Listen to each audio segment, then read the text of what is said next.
Hi folks, and welcome to the Filmumik channel. I'm in the woods again, and I got maybe an answer to a question you didn't know you wanted to ask.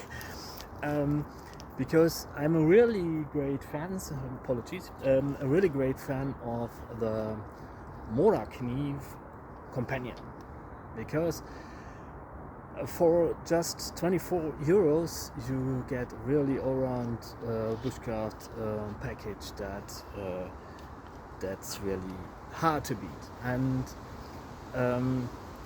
what I want to show you first is the standard companion. It comes in a plastic sheath. This is thermoplastic and can be, if it loses fit, you can restore it with some hot water. Joao Grillo from Old Mora has an awesome tutorial on his channel, so go and rate him. If it loses the snap, you can restore it with some hot water. And the knife is some 100 millimeters long.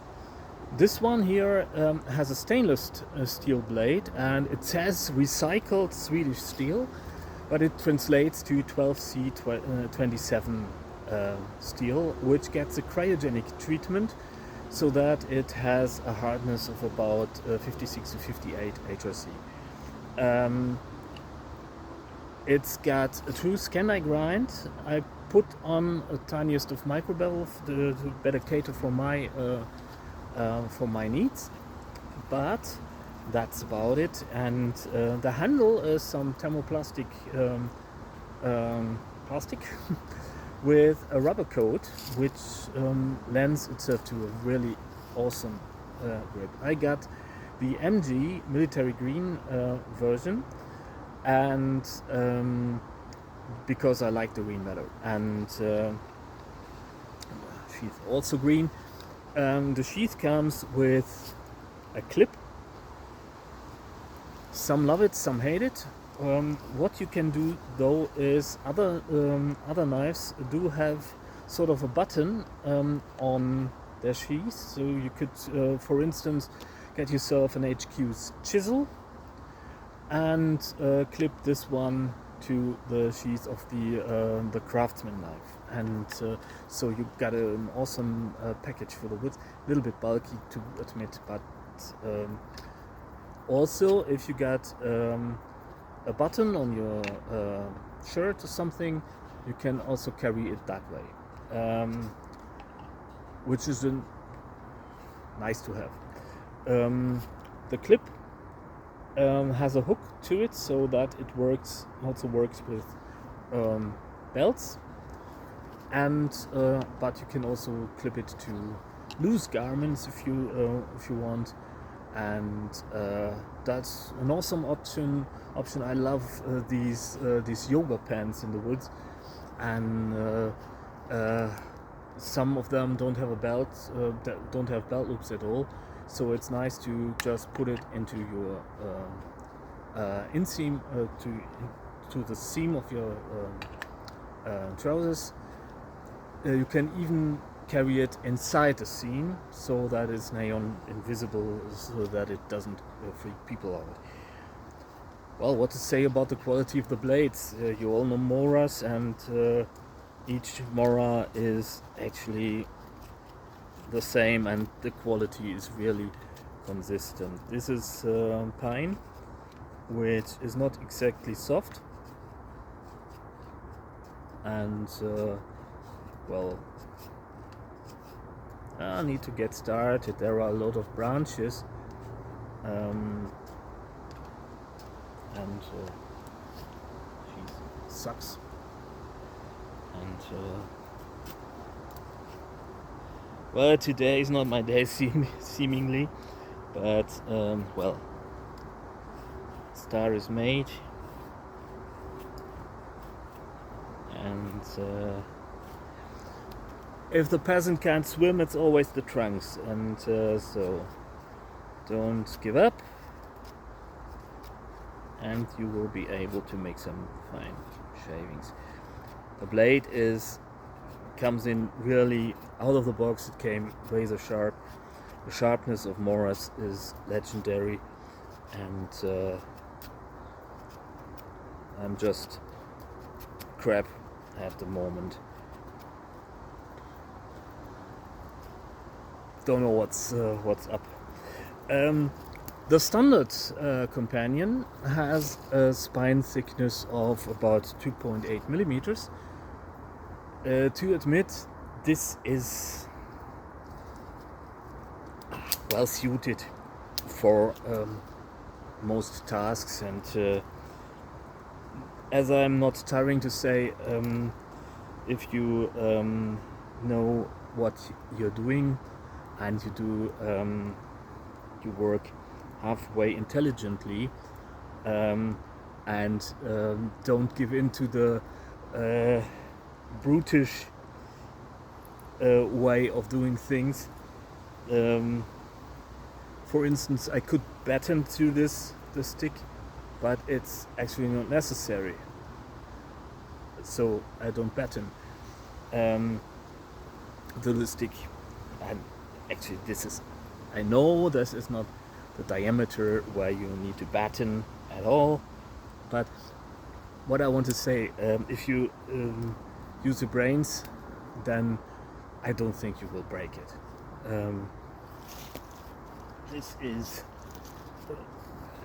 well, awesome knife, and you all know it, so I don't need to tell you a lot about it. For the price, I think it's one of the best entry-level bushcraft knives you can get.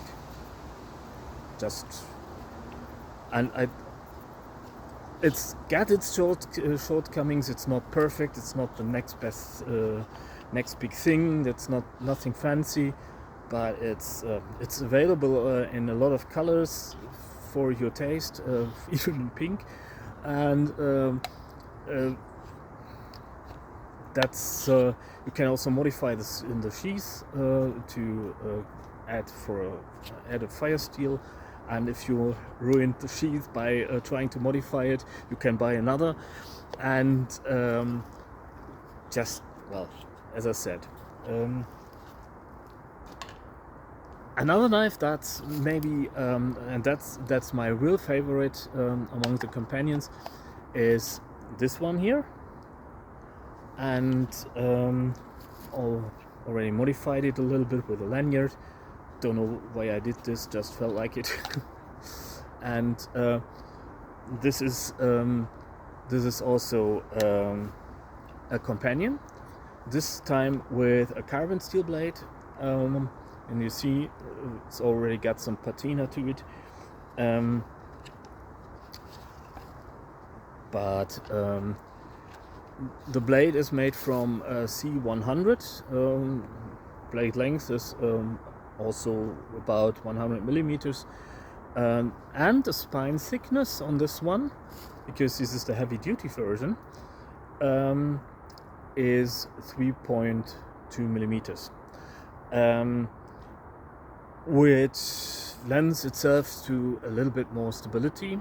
The tang is not a full tang, and it's not going through the handle, but there is something I want you to keep in mind.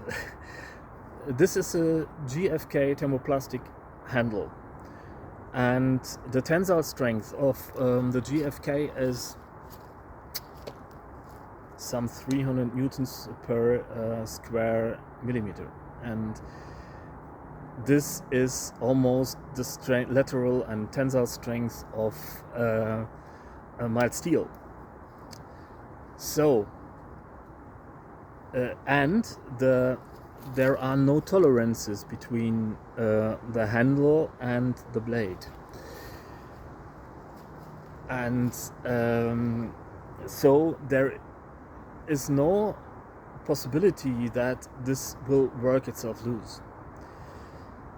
I am not saying that this is the next big thing for battening. This is not the most sturdy knife there is. That it's not your sharpened tactical pry bar, and you need to be sensible when you want to use it, and this is not what I'm saying. And the hardness of the blade is about 56 to 58 HRC, which doesn't exceed the hardness potential of the steel in the least. And comes with a Scandi grind with the tiniest of micro bevels. This one, out of the box, it came razor sharp, as all Moras. I've never encountered a Mora that didn't. What it doesn't have out of the box is a sharpened spine, but you can fix that all right. And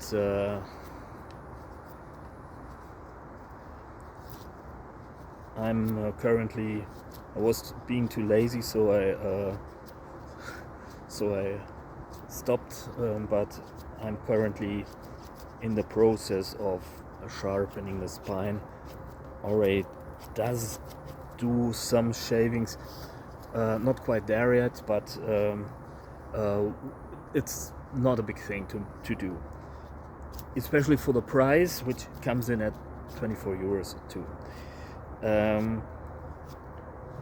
You can get a professional sheath, you can get a left side sheath for it, you can and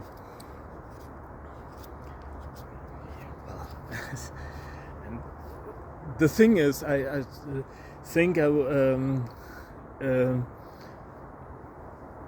preaching the saints, because, well, it's actually the bushcraft knife to get started. Complemented with Victorinox Huntsman, Ranger or Handyman, and you get everything you need for halfway sensible bushcrafting or even survival situations. And, well, the thing with survival is it happens while you don't have a knife. The thing is,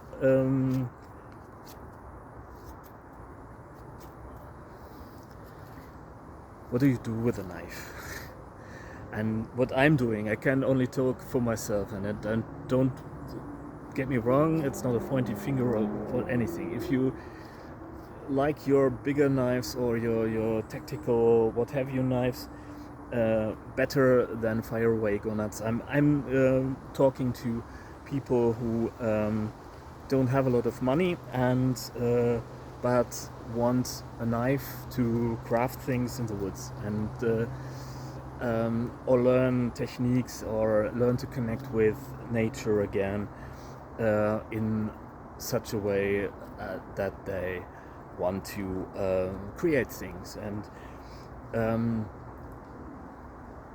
actually, you know my stance towards knives, and you can also get a 106, and which is a carving knife, and this carving knife does most things even better than the companion. And if you're a hunter, this is a different matter, because for get the stainless version, it's a toolbox knife, and also not the next big thing, not the best in every aspect, but overall its performance is good enough to stand with far more expensive knives. And actually, I would have been glad if someone told me when I was getting started, because that would have spared me a lot of fuss. And actually, if you are doing heavy batoning, and let us just say that I advocate batoning, and if you were to do really heavy batoning with like such a diameter with knotted hardwood and seasoned hardwood, and eventually it will fail you. But the thing is, with a survival situation, people are going into the woods and training feeling miserable. This is something that I will not get, because I don't want to break it on you, but you might have guessed by now, I'm poor. And I have been for a long time, and I'm to a degree, not whining, not complaining, even food poor. And I've gotten hungry, don't look the part, but I've gone hungry for times of my life, and these were really crappy. So, it's not, keep in mind, it's not whining, it's not complaining. But I know how a shitty situation feels like. And then I see these people going out in the woods and trying to feel as miserable as possible. What does that tell about mindset? That doesn't add any resilience to your life, actually. Well, maybe in that aspect that you return home and that you can then say, okay, I can do that meeting with my shitty boss and what have you, because I braved the snowstorm. Also. But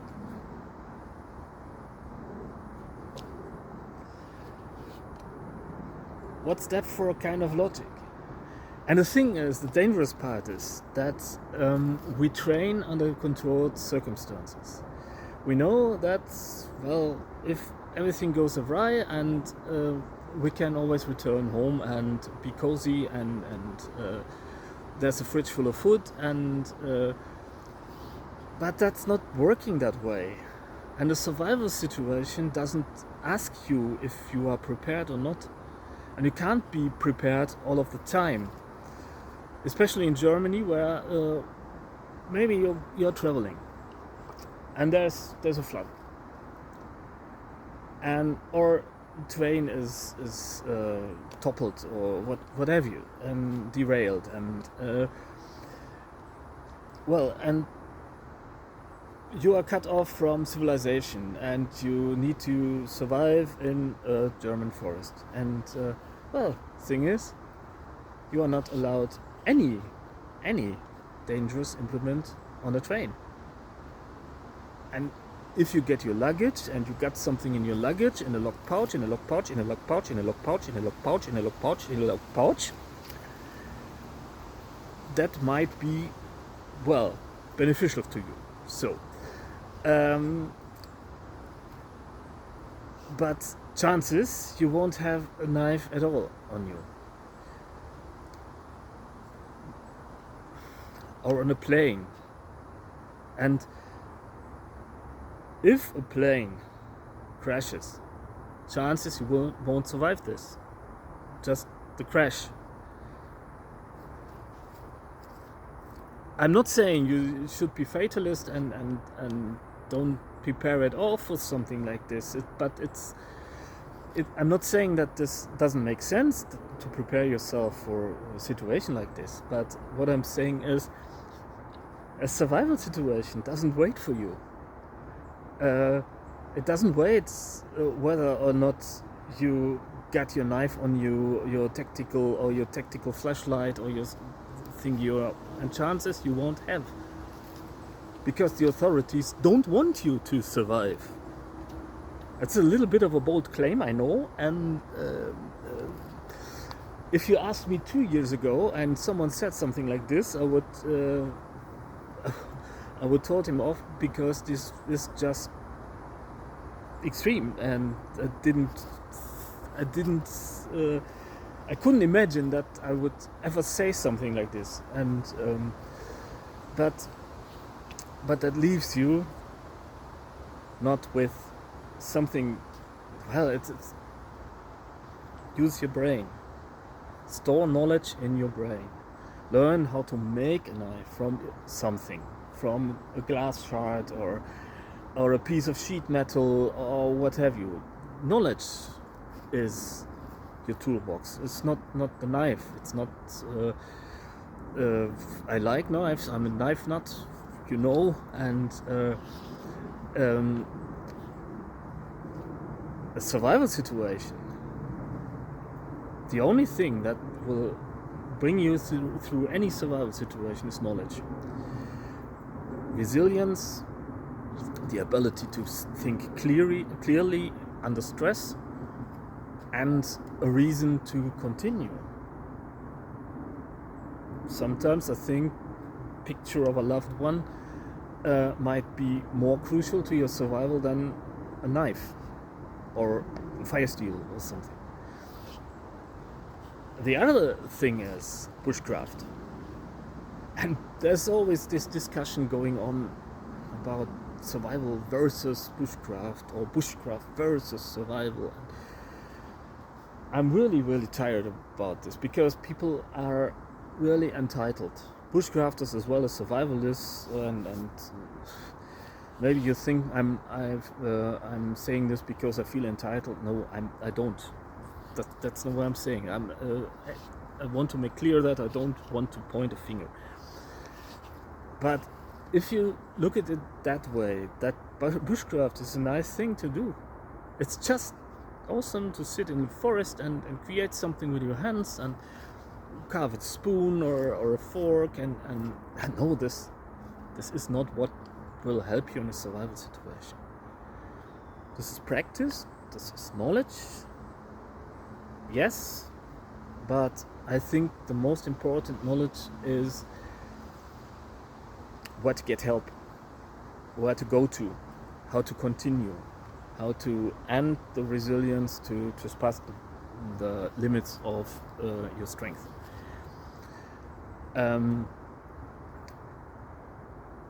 Bushcraft is something you can do at a leisure.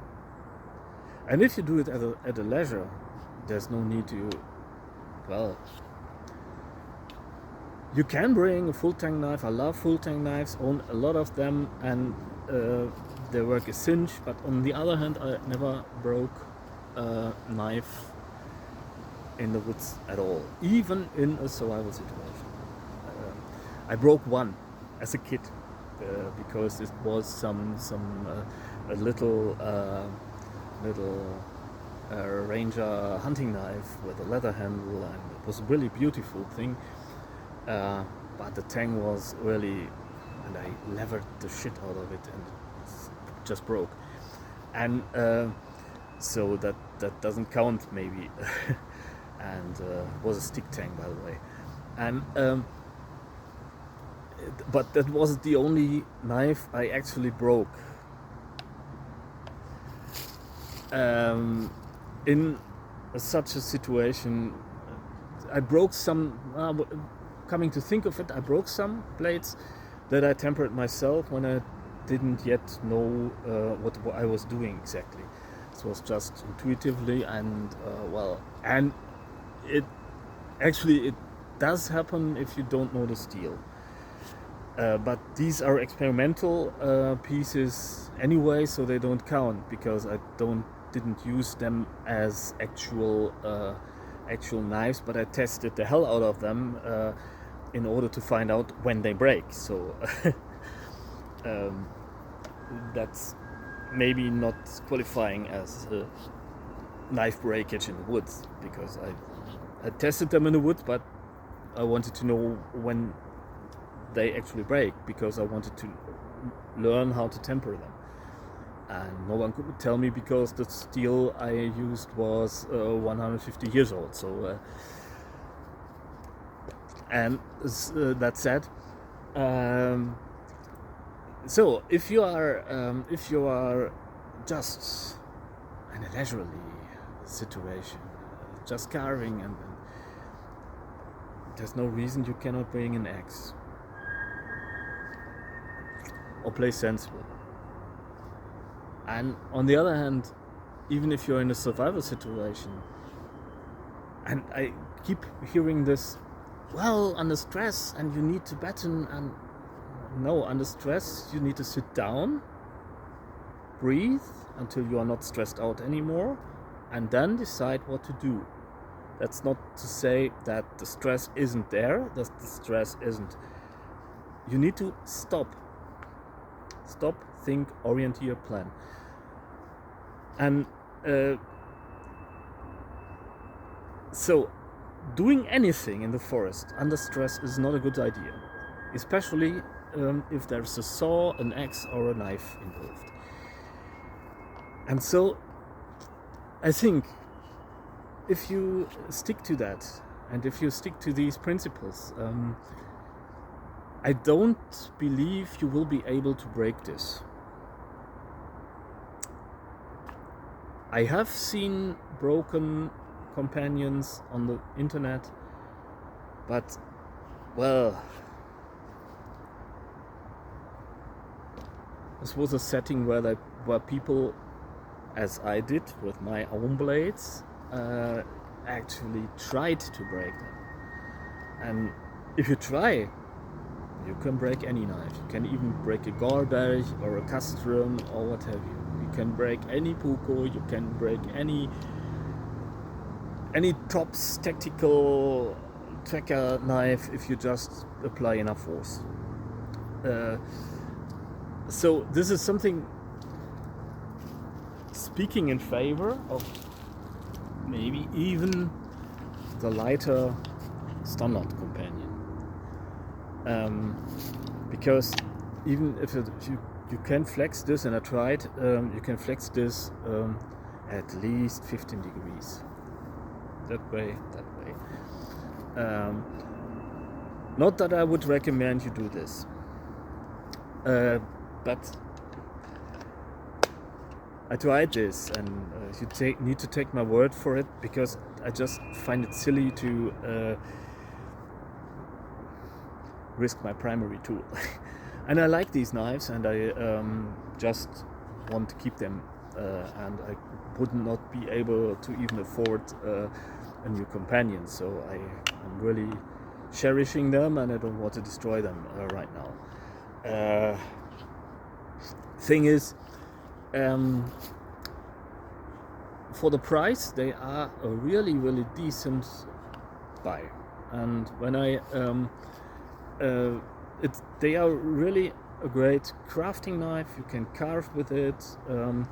The good thing about the knives, and both steels are really resilient. The good thing about these knives, both of them, is they are really simple. They have a slender blade, which is awesome for carving spoons.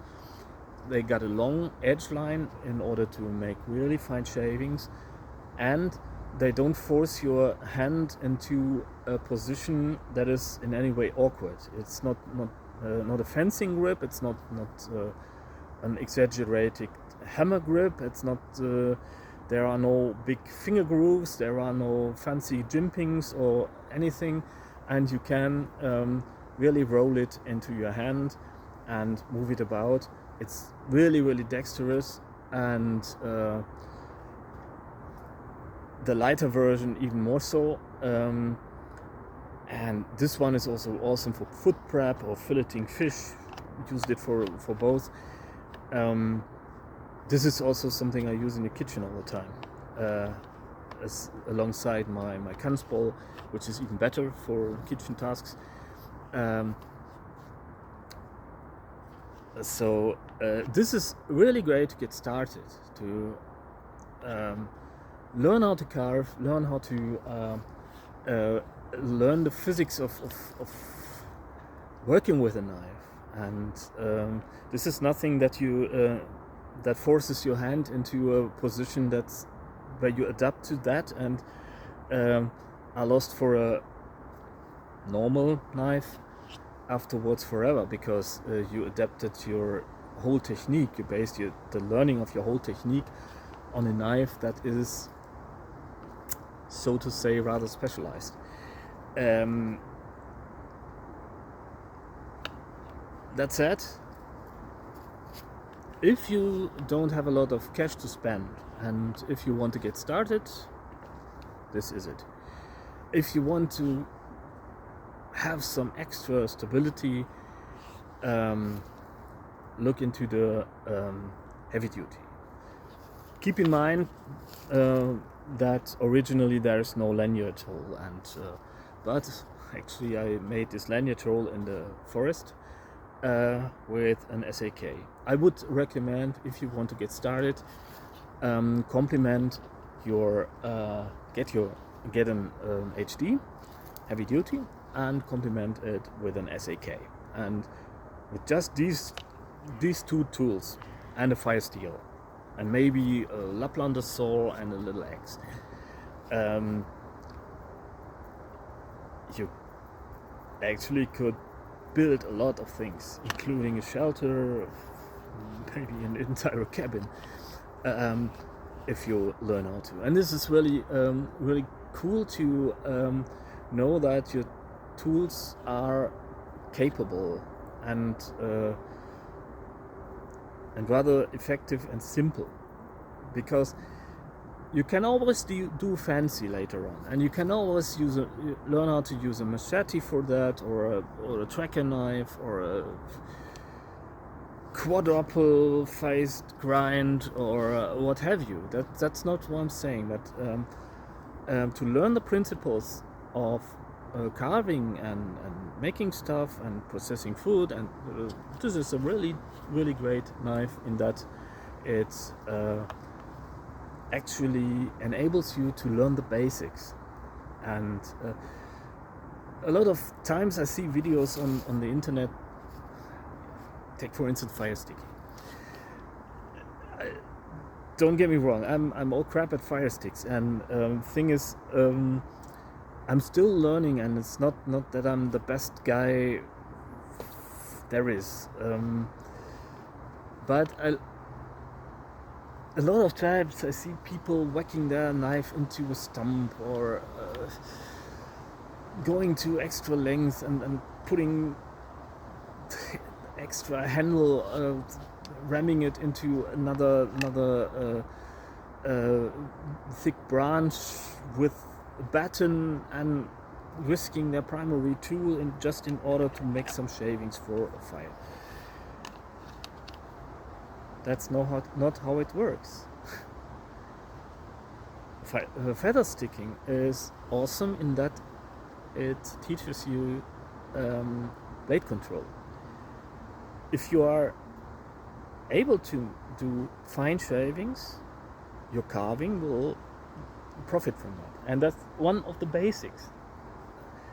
And if you don't have the basics, well, don't try to work your way around your basics. Learn the basics first, and everything else will profit from that. There's a way to do it. And that's not something I like, because this is something I always need to tell myself too, because it's not if I got some just today, it's just not the best day there is, and for me feather sticking, or maybe that wood was not really suited for that because a lot of branches in that, but what I want to say is that's not the knife, it's the fault of the knife, or some secret special forces ranger guy technique ramming your knife into a stump, and I very much doubt it. I'm not a special forces guy, and I never claimed to be, and I just doubt very much that in special forces scenarios they teach how to ram your knife into a stump with a risk of not getting it out again, because the struggle is real, says someone who encountered that. And I'm not, as I said, I'm not holier than thou. I'm not better than you. Did a lot of mistakes, and I would like that you don't have to in order to get better, because it can be really fun. It can That's what I'm saying. It can be really fun, and it's sometimes it's really addictive sitting in the woods doing some shavings. Not necessarily a carving piece, but just shaving away, making fine locks. It's a really satisfying feeling. And practice makes perfect, and if practice is fun, then you practice. This is just what I'm saying. It's not the pointy finger or you have to do this the way I say. No, it's just my personal experience, and for that, and this is why I went to the lengths to refer to the principles of survival, which are not carved into stone either. It's not something. I say this because I'm such an awesome guy. No, I'm not. But due to my experience, this is it's a rather misleading opinion that is circulating in the bushcraft and survival community that it's about the knife, or it's about. No, it isn't. What I was saying is that you need to get the basics wired. A good example, for instance, is this one. Showed it in another video. And this is a knife that needs some adaptation because of the funny protrusion there, which I don't know why I did that this in the first. So you need some adaptation.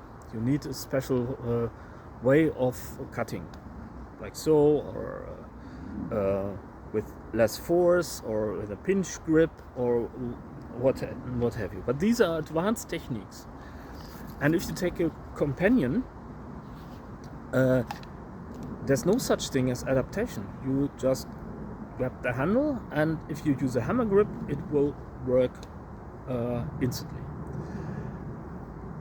If you grip it in a reverse grip or a chest cut or something, there's no adaptation. It's just getting into your hand and you're using it. And if you want to drill, there's no adaptation. You drill with it, and how it's done. And if you want to carve a spoon or what have you, this is perfectly doable and possible because it's a really, really common knife. It's nothing at all fancy, and nothing at all about it comes as a surprise.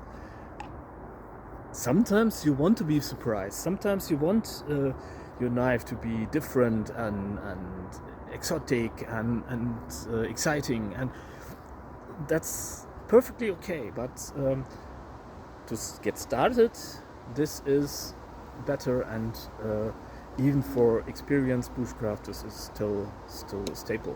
It's just something you can't go wrong with. And if it breaks, well, it breaks. That's some 20 euros, 25 euros or something. That's not 295 or 500 euros you just destroyed. But a bread and butter knife, it's a bread and butter knife, just like the Vic. And for that, the performance is still really hard to beat by knives 10 times the price. And I don't say this lightly. So, I hope that was an answer to the question you didn't ask. Because where is it? Some of you might have asked what's the difference between the two, and you can see that's the difference. And if you want to know whether or not I can recommend, I can. And so I hope you enjoyed the video. I hope you get out and enjoy yourself. This is what I was all about all along. And don't take yourself too serious. The world doesn't. Not just other people, but also the world. We are small. We are small beings, and well, that's it. I hope you enjoyed the videos. Thanks for watching. Get out in the woods, enjoy a cup of tea or something, and stay sane and healthy. And I hope to see you soon. Bye.